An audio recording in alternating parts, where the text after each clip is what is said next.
Hello नमस्कार, आप सभी का स्वागत है। आज की इस वीडियो में हम लेकर आए हैं हिंदी और माला के 50 सबसे इम्पोर्टेंट एमसीक्यू जो यूपी टेट सीटेट और सभी टीचर एग्जाम के लिए बहुत ही महत्वपूर्ण है।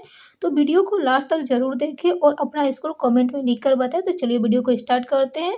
आज का हमारा पहला क्वेश्चन है कि क्वेश्चन नंबर 51, निम्न में से कौन सा कंठ वर्ण है।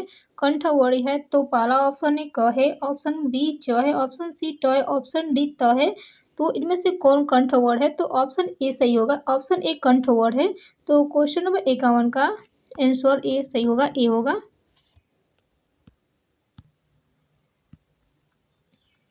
क्वेश्चन नंबर 52, तालव्य वर्ण कौन सा है। तालव्य वर्ण में तो जो तालु से बोले जाते हैं, जो तालु से निकलते हैं, वो तालव्य वर्ण कौन सा है। ऑप्शन ए क, ऑप्शन बी च, ऑप्शन सी ट, ऑप्शन डी प। तो तालव्य वर्ण ऑप्शन बी सही होगा। जो च छ ज च वर्ग के जितने भी होते हैं उसको हम तालु से बोलते हैं, तालु से निकलता है तो उसको हम तालव्य वर्ण कहते हैं। तो क्वेश्चन नंबर 52 का ऑप्शन कौन सही होगा, बी सही होगा। क्वेश्चन नंबर 53, मूर्धन्य वर्ण कौन सा है। मूर्धन्य वर्ण कौन सा, ऑप्शन ए ट है, ऑप्शन बी त है, ऑप्शन सी त है प है और ऑप्शन डी क है। तो मूर्धन्य वर्ण इनमें से कौन सा है, तो मूर्धन्य वर्ण ऑप्शन ए सही होगा। मूर्धन्य वर्ण ट यानी कि मुंह से बोलते हैं तो निकलता है, तो इसीलिए मूर्धन्य वर्ण कहते हैं। जैसे ऑप्शन क्वेश्चन नंबर जो 53 का है उसका आंसर ए सही होगा। क्वेश्चन नंबर 54, दंत वर्ण कौन सा है। दंत वर्ण कौन से दंत से कौन सा वर्ण निकलता है बोलने पर। त है, ठ है और क है और च है। तो ऑप्शन ए सही होगा। जो त है वो दंत वर्ण से बोलने से निकलता है। तो क्वेश्चन नंबर 54 का आंसर ए होगा। क्वेश्चन नंबर 55, ओष्ठ वर्ण कौन सा है। ओष्ठ वर्ण कौन सा है जो बोलने पर ओठ से निकलता है। तो प है, त है, च है और क है। इनमें से कौन ओठ से वर्ण है, तो प को ऑप्शन नंबर ए सही होगा। तो जो प है वो ओठ से, मतलब हम प को बोलते हैं तो ओठ से निकलता है। प बोल कर देखिए। तो क्वेश्चन नंबर 55 का आंसर ए सही होगा। क्वेश्चन नंबर 56, क ख ग घ और अंग का उच्चारण स्थान क्या है। क ख ग घ अंग का उच्चारण स्थान क्या है। कंठ है, तालु है, दंत है या ओष्ठ है। तो क ख ग घ अंग का जो उच्चारण स्थान होता है वो क होता है। क ख ग घ कंठ वर्ड होता है, कंठ वर्ड होता है जिसको हम कंठ से बोलते हैं। तो इसका जो क्वेश्चन नंबर जो 56 है उसका आंसर ए सही होगा।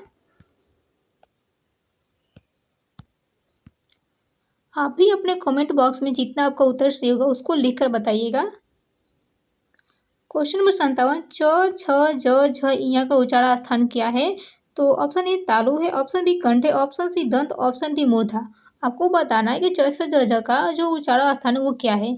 तो ऑप्शन ए सही होगा। जो च छ ज झ का उच्चारण स्थान होता है वो तालु से होता है। क्या होता है, वो तालु से होता है, तालु से होता है। क्वेश्चन नंबर 57 का आंसर ए सही होगा।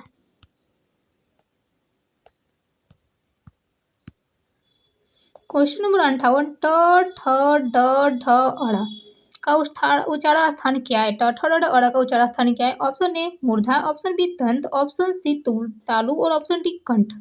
ट ठ ड ढ अड़ का उच्चारण स्थान मूर्धा यानी कि मुंह से हम बोलते हैं। तो ऑप्शन नंबर ए सही होगा। क्वेश्चन नंबर 58 का ऑप्शन कौन सा होगा, ए सही होगा। क्वेश्चन नंबर 59, त थ द ध न का उच्चारण स्थान क्या है। त थ द ध न का उच्चारण स्थान क्या है। ऑप्शन दंत है, ऑप्शन बी मूर्धा है, ऑप्शन सी कंठ है, ऑप्शन डी तालु है। त थ द ध न का उच्चारण स्थान कौन सा होगा, तो आपको बताना है। जो इसका आंसर होगा ऑप्शन बी, ऑप्शन ए सही होगा। जो दंत है ना, दंत से हम त थ द न का उच्चारण स्थान करते हैं। तो क्वेश्चन नंबर 59 का आंसर सही होगा, ए।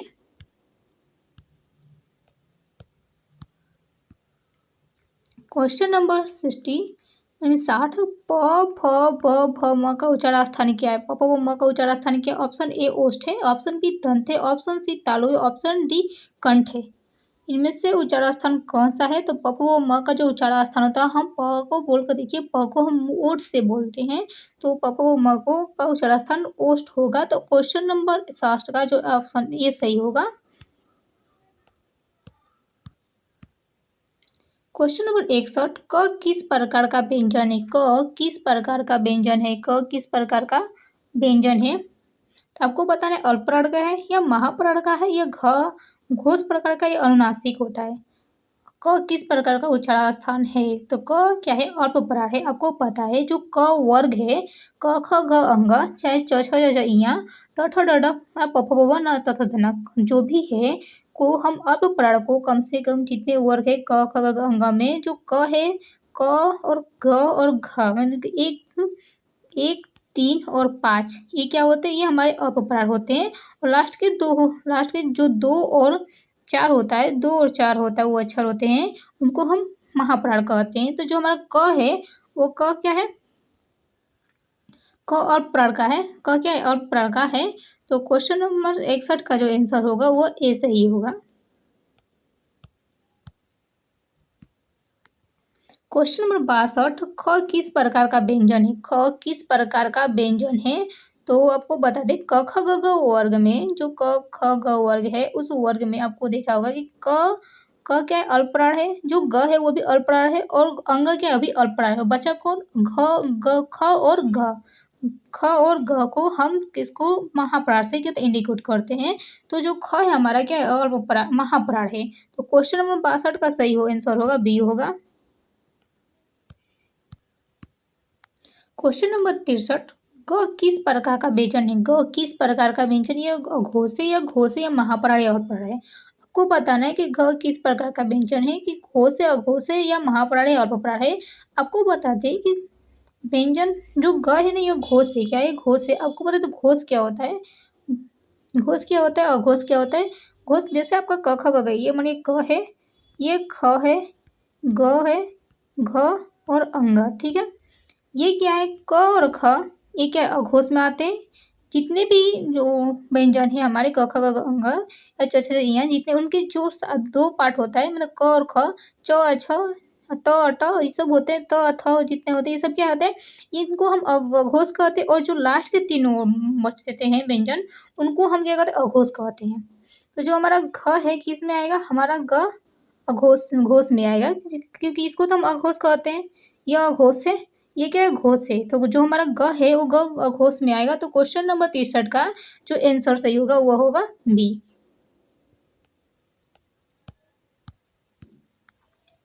आपको बताना है कि जो हमारा घ है ये किस प्रकार का व्यंजन है? घ किस प्रकार का व्यंजन है?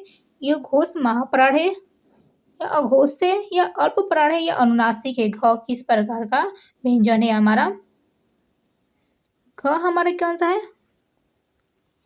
एक तो घ हमारा महाप्राण भी है। आपको पता है महाप्राण किसको बोलते हैं? जो जो क वर्ग में 2 और 4 का जो समूह होता है उसको हम क्या कहते हैं? इसको ऐसे हम इंडिकेट करते हैं को ख और घ को हम महाप्राण बोलते हैं। ख और घ को जो महाप्राण बोलते हैं उनको। तो ये ख एक महाप्राण और घोष भी हुआ। क्या हुआ? घोष भी हुआ क्योंकि हम लास्ट के जो 3 वर्ड होते हैं उनको हम अघोष बोलते हैं। घोष बोलते हैं तो उनको जो घ है हमारा घोष भी के साथ साथ महाप्राण भी है। क्वेश्चन नंबर 64 का आंसर ये होगा ए सही होगा। क्वेश्चन नंबर 65, अंग किस प्रकार का व्यंजन है? अंग किस प्रकार का व्यंजन? अनुनासिक है, महाप्राण है, घोष है, अघोष है या स्पर्श है? इनमें से कौन सा है? तो जो अंग है हमारा अनुनासिक है। आपको बताइए कि क वर्ग का जितने भी जो पांचवा जो अक्षर होते हैं उनको वर्ग होता है। तो उनका जो पांचवा लाइन होता है ना अंग इया ड़ न इन सबको अनुनासिक बोलते हैं। क्या होता है? अनुनासिक बोलते हैं। तो जो क्वेश्चन नंबर 65 का जो ऑप्शन ए सही होगा। अंग क्या अनुनासिक है।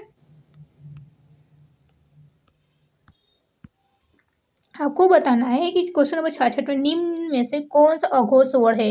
निम्न में से कौन सा अघोष वर्ण है? तो आपको बताए क है, ग है, घ है, ज है।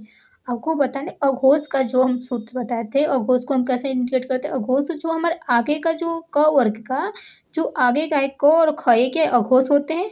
लेकिन जो साइड का ग घ घ अंग जो होता है ये क्या होता है? ये घोष होते हैं। क्या होता है? घोष होते हैं। तो इनमें क्या है? क क्या है? ये अघोष है। क्वेश्चन नंबर 66 का आंसर ए सही होगा। क्वेश्चन नंबर 67, निम्न में से कौन सा घोष वर्ण है? निम्न में से कौन सा घोष वर्ण है? तो क ख, ग, घ। आपको बताना है कि घोष वर्ड कौन सा। आपको पता ही जो ये क है, क और ख ये क्या है, अघोष है। लेकिन ग क्या है, अघोष है। क्या है, ग घोष है, अघोष है। नहीं, ग क्या है, घोष है। और च क्या है, च भी क्या है, अघोष है। आगे का जो अक्षर होता है हमारा व्यंजन में, जो आगे के जो अक्षर दो, क और ख, च और छ, ट और ट, त, थ और प, फ, ये सब क्या होते हैं, ये जो आगे के दो वर्ड होते हैं उनको हम क्या कहते हैं, अघोष कहते हैं। लेकिन जो तीन साइड के जो अक्षर होते हैं, जो लाइन होता है, तीन लाइन होता है, उनको हम घोष कहते हैं। तो ये ग है क्या, ये अघोष में आएगा। तो क्वेश्चन नंबर 67 का आंसर सी सही होगा। 68, क्वेश्चन नंबर 68, कौन सा महावर्ण है, महापर्ण वर्ण है, महाप्राण वर्ण है। तो उसमें से बताइए, क है, ख है, ग है, अंग है। इनमें से कौन सा महाप्राण वर्ण है, आपको बताना है। तो आपको बता दें, जो हमारे अल्प प्राण होते हैं कौन कौन से होते हैं, क वर्ग का, क व्यंजन, जितने भी व्यंजन है उनमें का पहला, तीसरा और पांचवा क्या होते हैं, ये हमको अल्प प्राण कहते हैं। लेकिन दूसरा और चौथा जो होता है उसको हम महाप्राण कहते हैं। तो हमारा दूसरा और चौथा स्थान पर कौन आता है, ख आता है इनमें से। तो ख क्या होगा, हमारा महाप्राण होगा। तो क्वेश्चन नंबर 68 का आंसर बी सही होगा। क्वेश्चन नंबर 69, कौन सा अल्प प्राण वर्ण है, कौन सा अल्प प्राण वर्ण है। तो ख है, ग है, घ है और क है या छ है, इनमें से कौन सा अल्प प्राण है। आपको बताएं कि जो क वर्ग का पहला, तीसरा और पांचवा और कितने होते, कौन कौन से पहला, तीसरा और पांचवा वर्ग को हम अल्प प्राण कहते हैं। तो इसमें से क क्या है, क एक अल्प प्राण। लेकिन ये जो ख है, ग है, छ है, क्या है, महाप्राण के अंतर्गत आते हैं। तो इनमें से क हमारे क्वेश्चन नंबर 69 का आंसर सही कौन सा होगा, सी सही होगा। क्वेश्चन नंबर 70, निम्नलिखित में से कौन सा अनुनासिक है, निम्नलिखित में से कौन सा अनुनासिक है। म है, क है, त है या प है, इनमें से कौन सा अनुनासिक है, कौन सा अनुनासिक है। तो आपको बता दें, क्वेश्चन नंबर 70 का आंसर ए सही होगा। ए सही होगा, ये सही होगा कि क्योंकि इनमें से म अनुनासिक स्वर अनुनासिक है। तो 70 नंबर क्वेश्चन का आंसर ए सही होगा।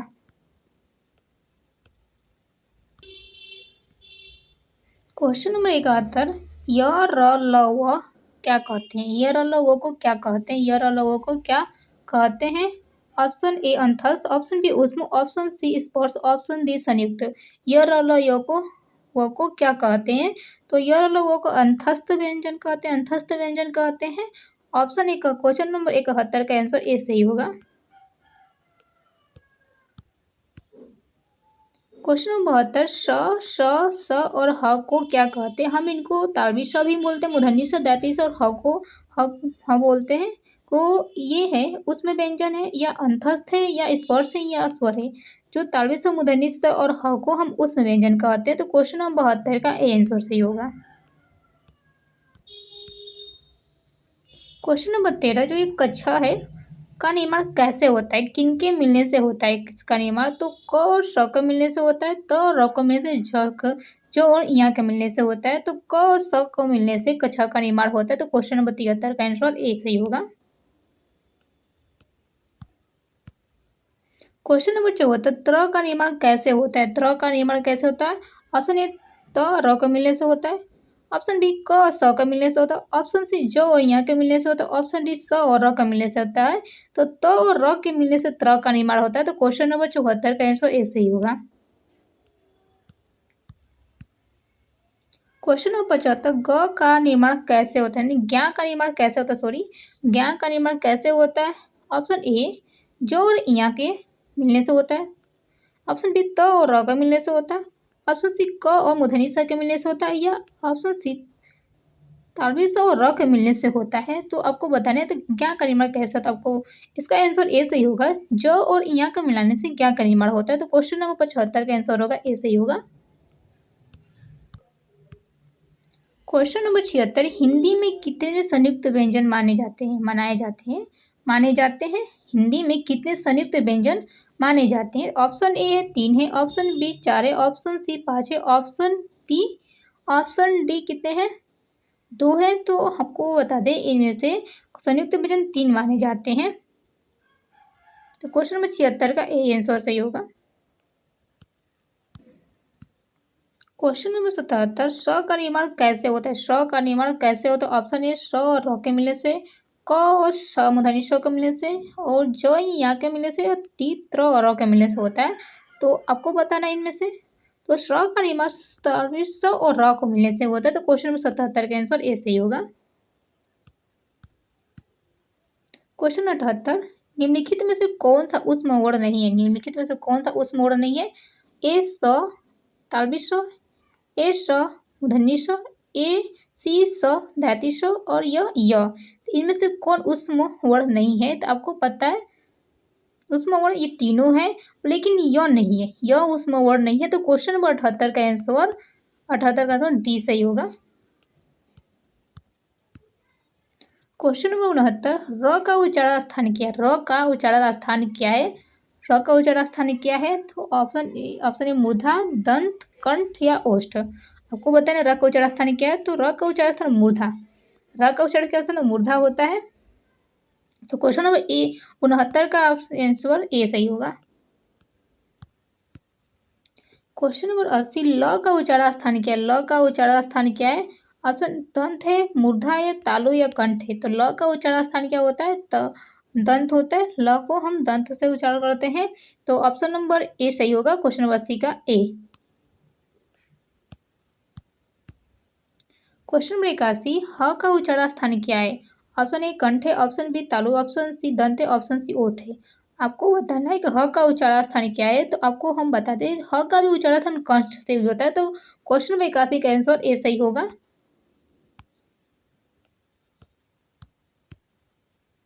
क्वेश्चन नंबर 82 अ में कौन सा चिन्ह है? आपको बताएं अ में कौन सा चिन्ह है? जो चिन्ह है वो कौन सा है? अनुस्वार है, विसर्ग है, या चंद्र बिंदु या मात्रा है? आपको बताना है। तो अ में अनुस्वार का चिन्ह है। अनुस्वार को हम लिखने के बाद ऊपर बिंदु लगा देते हैं। तो क्वेश्चन नंबर 82 का आंसर ए सही होगा। क्वेश्चन नंबर 83 जो अ है, अ में कौन सा चिन्ह है? आपको बताना है विसर्ग है, अनुस्वार है, चंद्र बिंदु या मात्रा है। तो आपको बता दें जो हम कोई अच्छा लिखते हैं अगर हमको विसर्ग होगा तो उसको साइड में हम लिखने के बाद यहाँ पे क्या ऐसे चंद्र बिंदु लगाते हैं तो ये विसर्ग में माना जाता है। क्वेश्चन नंबर 83 का ए आंसर सही होगा। क्वेश्चन नंबर 84 क्वेश्चन नंबर में कौन सा चिन्ह है? चंद्र बिंदु है, अनुस्वार है, विसर्ग या मात्रा है। तो आपको बता दें विसर्ग में हम ऐसे लगाते थे एक दो बिंदु, अनुस्वार में एक बिंदु, लेकिन चंद्र बिंदु में क्या होता है? चंद्र बिंदु में हम ऐसे लगाते हैं। तो क्वेश्चन नंबर 84 का ए आंसर सही होगा।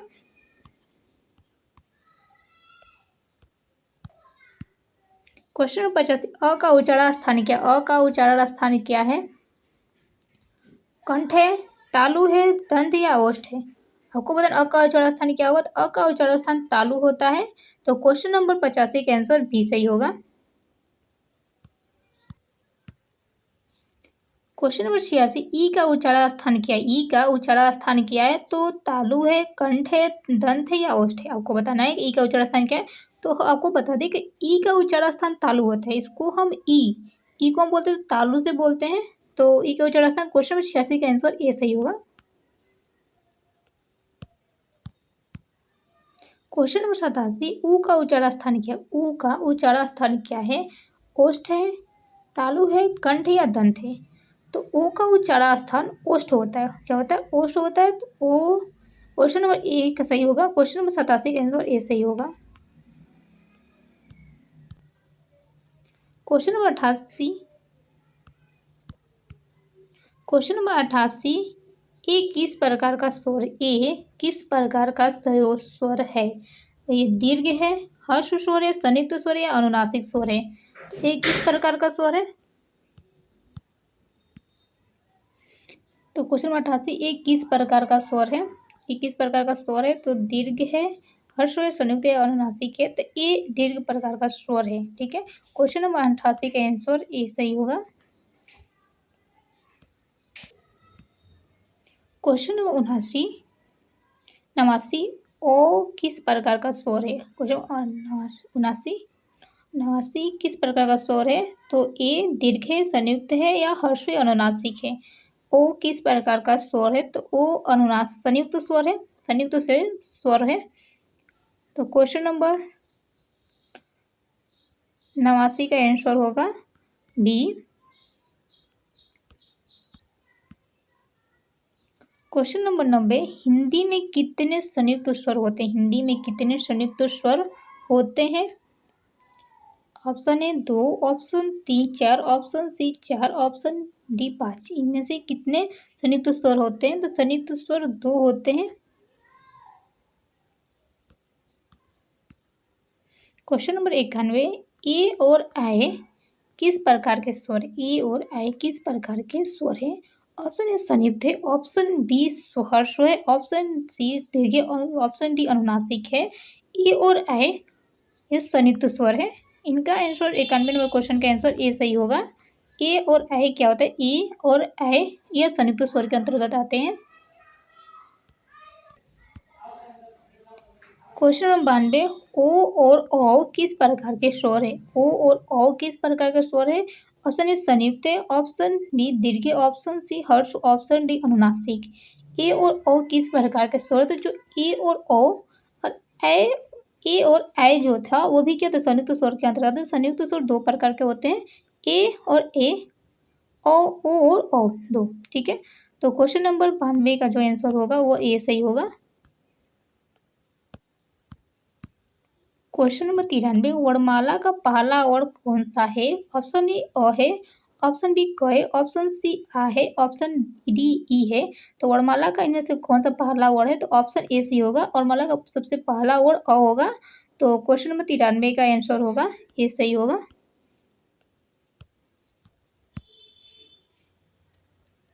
क्वेश्चन नंबर 94, वर्णमाला का अंतिम वर्ड कौन सा? वर्णमाला का अंतिम वर्ड कौन सा है?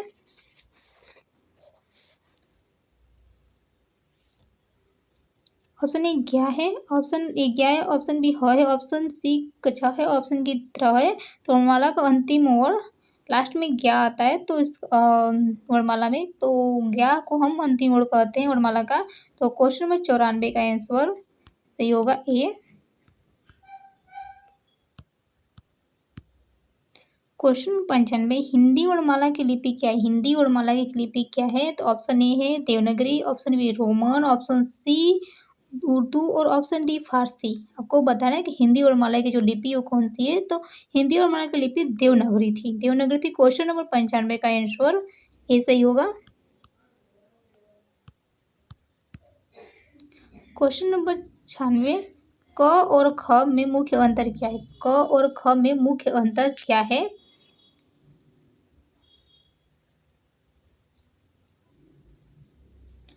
क और ख में मुख्य अंतर क्या है? तो क आपको पता है कि अल्पप्राण है। क्या है? अल्पप्राण। लेकिन ख क्या होता है? महाप्राण। आपको पता है एक क वर्ग के जो व्यंजन होते हैं, व्यंजन की कितनी लाइन होती है? 5 लाइन होती है।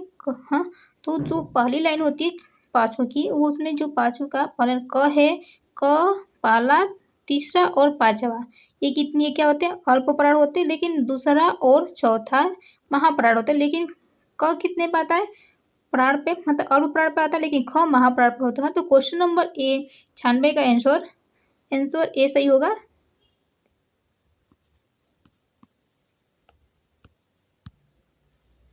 क्वेश्चन नंबर 97, ग और घ में अंतर क्या है? ग और घ में अंतर क्या है? ये महाप्राण या प्राण है, या घोष और घोष है, स्वर व्यंजन या संयुक्त है? आपको बताना है कि इनमें से कौन सही होगा।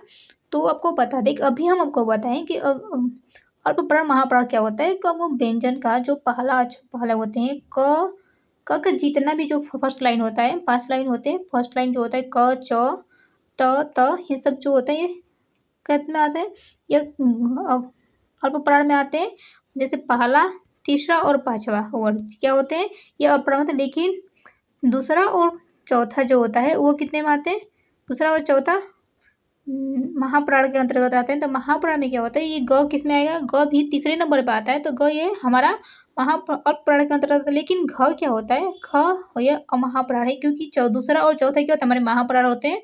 तो क्वेश्चन नंबर 97 का आंसर ए सही होगा।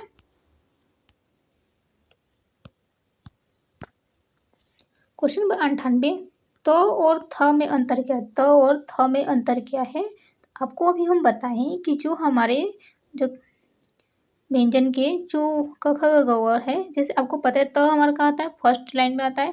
थ कहाँ आता है? हमारा सेकेंड लाइन में। लेकिन आपको पता है जो अल्पप्राण होते हैं, हम एक पहली लाइन, दूसरी तीसरी लाइन और पांचवी लाइन को हम अल्पप्राण कहते हैं। लेकिन जो दूसरी और चौथी लाइन होती है उसको हम महाप्राण कहते हैं। तो आपको पता है कि जो त है वो हमारी पहली लाइन में आती है, पहली लाइन, लेकिन जो थ है हमारी दूसरी लाइन में आती है। तो ये हमारा त होगा, ये अल्पप्राण होगा, लेकिन जो थ होगा महाप्राण का महाप्राण होगा। तो क्वेश्चन नंबर 98 का जो हमारा आंसर सही होगा वो ये होगा।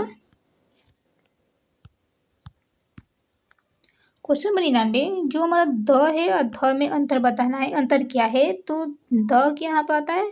द यह हमारा अल्पप्राण है, जो ध ये हमारा महाप्राण। आपको पता है कि जो हमारी लाइन होती है एक त वर्ग में कितने लाइन पे आता है? त वर्ग में तीसरे स्थान पे द आता है। लेकिन जो ध है हमारा, ध से धनुष, वो चौथे लाइन पे आता है। तो आपको पता है कि जो दूसरा और जो चौथा लाइन होता है वो हमारा महाप्राण के अंतर्गत आता है। लेकिन पहला, तीसरा और जो पांचवा आते हैं वो हमारे अल्पप्राण के अंतर्गत। लेकिन जो हमारा द है वो तीसरी लाइन के अंतर्गत आता है, तो इसलिए अल्पप्राण कहेंगे। लेकिन जो ध है हमारा, जो ध ये कहाँ पे आता है? त वर्ग के चौथे लाइन के अंतर्गत आता है, इसलिए महाप्राण है। तो जो ऑप्शन जो हमारा ध होगा महाप्राण के अंतर्गत। लेकिन जो आंसर सही होगा हमारा क्वेश्चन नंबर 99 का जो आंसर सही होगा वो हमारा ए सही होगा।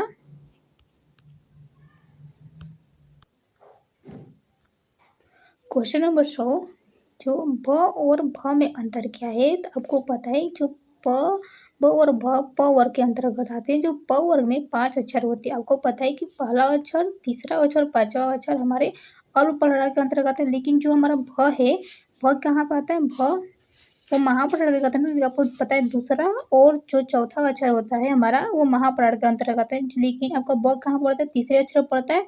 अब भ हमारा चौथा अक्षर पड़ता है, तो इसलिए ब आपका अल्पप्राण होगा और भ आपका महाप्राण होगा। तो क्वेश्चन नंबर 100 का आंसर हमारा ये सही होगा।